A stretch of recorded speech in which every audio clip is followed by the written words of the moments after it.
But that really brought up a good question. How many of you have traveled metaphorically on a broken road?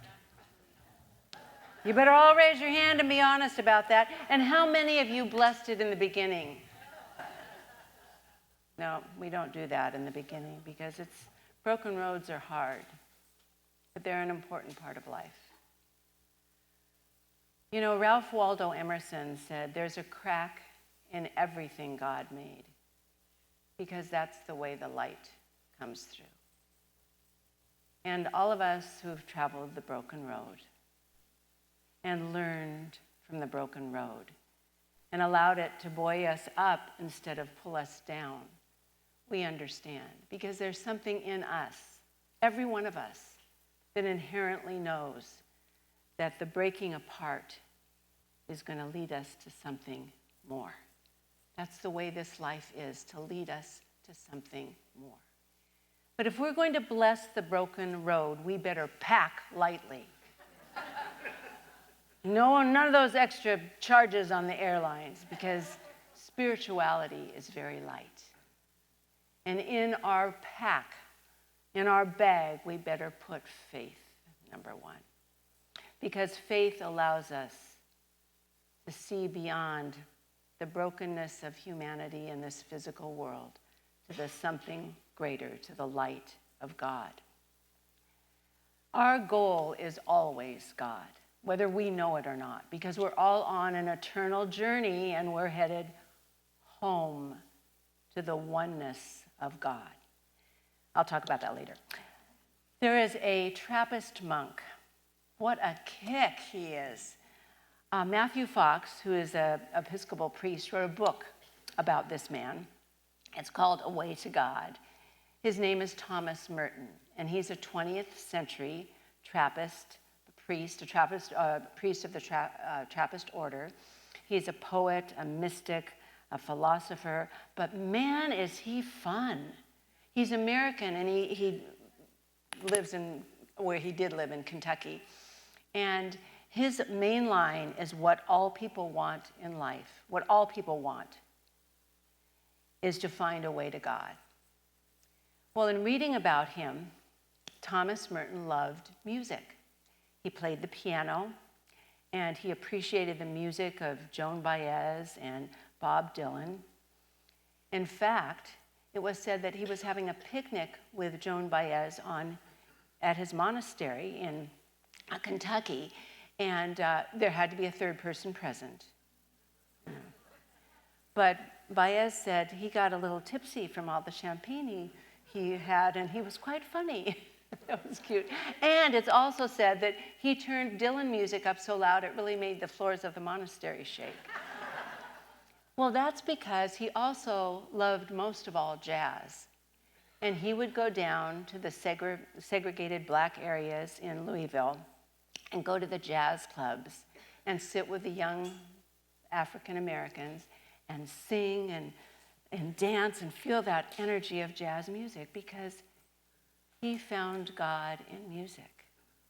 We all find our God in different ways, in nature, in creativity, in beauty, whatever it is, we find God there. But we also find God and goodness after a while when we're broken open to something more, when we are broken open. On our journey of self-discovery. Now, let me tell you something. This journey of self-discovery, none of us should be on someone else's path. We're all on one path. As Kirk says every single Sunday morning, all paths lead to God. We're all on that same path, but they're all different paths. We're all unique. And the great philosopher, Dr. Seuss, said, "Today you are you, that is truer than true. There is no one alive who is youer than you." And it's true, true, true about being you, and the best you can be. And we are here to do just that, be the best me's we can be, and the best yous that you can be. We're here to do that. But in order to do that, we have to keep our sight on the better, because we are evolutionary beings. And we're growing in an upward spiral, as Ernest Holmes said, to get our way back home, which is the oneness of life. And underneath everything always is that wholeness. So when we talk about bless the broken road, it's when we can be on that road, and sometimes the road underneath us just cracks right open. It just cracks open unexpectedly. It's the loss of a job, the loss of someone you love, the loss of a relationship. It can be a dream that disintegrates. It can be the certainty of life that's shaken up and disappears for a while. But when we know, when we have packed our faith and we really know that there is a hidden wholeness beneath all things, there is something greater, that when we get through with our cleansing and our crying and our yelling and all of that, when we get all of those emotions out of us, we can clear the path to see the light and find, as Merton said, our way to God. Find our way to God. But in this, the first touch of the broken road, when the unexpected happens, the question arises for us, why all this suffering, all this pain, all this anxiety on this human journey? Why is it? Well, we ask that question because we don't understand. We're only part human. We're way more spiritual.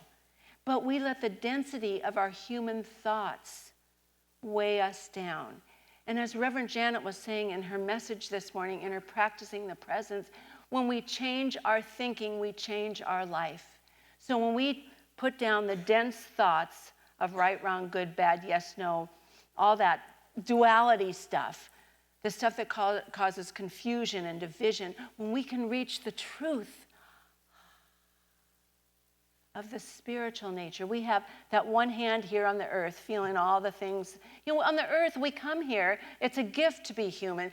The astronauts, did you hear them when they got back from their space flight and how they talked about the indescribable beauty of this earth? It's indescribable. It's so beautiful. And you can only see the oneness of humanity. It's such a spiritual experience.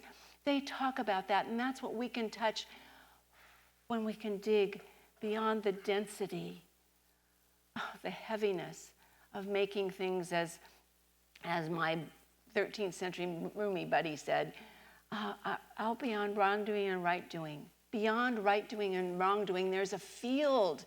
And it's that place when we understand there's more to life. And we are way more the same than we are different. So when we're weighted down by that thoughts that first hit us, we can't understand it. It's too heavy. What do we do? Well, that's when we grab the spiritual truth in our bag. So we have faith and we have the spiritual truth. And I read this and I really like this, so I'm going to share it with you. The spiritual truth is there is one life, one intelligence, one presence expressing through all. This presence does not abandon us on the broken road. This presence does not abandon us on the broken road. It meets us there. It's there for us. We need to be open to it. It's right there waiting for us. But we've got to open the door to learn a greater truth and a greater understanding. It's there that we can get an awakening. We are not here on this earth to suffer. Yes, pain is inevitable. That's part of the human process, part of the learning experience. But suffering is not God ordained. Awakening is. We are here to awaken to something bigger and greater and more important. Helen Keller, what a life she had at 19 months. At 19 months, losing her vision and her hearing due to a very severe illness. She said, "Character cannot be developed in ease and quiet. Only through the experience of trial and suffering can the soul be strengthened." Wow, she went on to live an amazing life. The first blind, deaf woman to receive a master's degree. She went on to be a great lecturer, a teacher, and of course, she needed her mentor. We all need mentors on this path of awakening. her mentor, Anne Sullivan. So I don't know how you're doing with the right and wrong, good, bad, yes, no. But this is not a new thing that we are to move beyond it. The Bhagavad Gita, which is 2,000 years plus years old, a sacred Hindu text, says delusion arises from duality. When we release selfish attachment, fear and anger, and allow ourselves to be filled with God. That's the light. Allow ourselves to be filled with God. Pause, breathe, remember. Pause, breathe, remember. Be filled with God. Then we will be freed from the confusion of life's opposites. You know, Joseph Campbell, beautiful man, studied all around the world, different cultures. And he wrote The Hero's Journey, which is part of all of our lives, the story of all of our lives. And he said there's one thing we are all meant to do. Open, open, open. Until we finally open to the truth of who we are, who we truly are. And that is one with God. That's how much opening we have to do. We talked last Sunday about Jesus and how he so knew his oneness with God. He didn't know where he stopped and God started. It was just so one. And that's a journey for all of us when we finally arrive there. We will all get to the same place. It just takes some of us a little longer than others. But I won't go there right now. So when there are bad days for all of us. And here's what we need to know. Pick in that bag, get that spiritual truth. This moment is not outside of God. That's what I'm talking about. There's that wholeness that surrounds us all the time. We're right here, and that's the wholeness. We are not outside of God. This road I'm on right now, however broken it feels, is still leading somewhere sacred. Remember, God's waiting there, presence is waiting there, love's waiting there for us. We have to open the door, open ourselves to let it in. I'm going to ask our healers to come up right now and create a healing wall. And what I'm going to ask you to do is that door that I'm talking about that opens us up to see a greater truth, a greater understanding, a greater awakening. Think about how open your door is to that greater truth. No words are spoken when you come up to our healing wall, but I'm asking our healers and our participants to just know this is about opening right now. Letting go of whatever is blocking you from opening to the presence of Spirit that's within you now. And please know our goal is always God. There are hundreds of religious books, yet they are all one chapter. There are 100 different holy places, yet only one altar. All roads lead to the one house, the house of good, the house of love. I have a final blessing for us, but as we are sitting here in the healing energy, I invite you to open your mind and heart right now to know a better version of yourself, whatever you're choosing to let go of, and step into something new, something grand, something peaceful and loving and joyful. Know it is true, know it is possible, know it belongs to you right now.